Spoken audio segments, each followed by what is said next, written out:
заветните летни 30 градуса и така, докато към вторник, сряда пак не се разгърми. Поне за сега изглежда, че ще вали основно в Западна България, което до някъде си е добра новина. Дано даде шанс на източните части да се съвземат.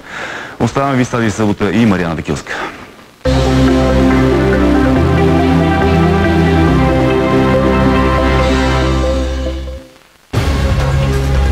BTV Радио.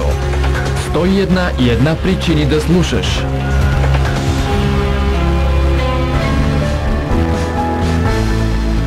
Пред вратата на пица за 2,69 от Lidl е истинско опълчение. Нюрнбергски наденички за 3,49 правят преса на кетчуп за 1,29.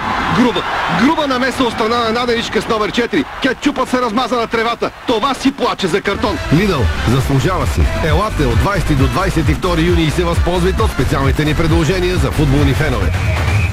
Само сега и само от Зора. 7-инчов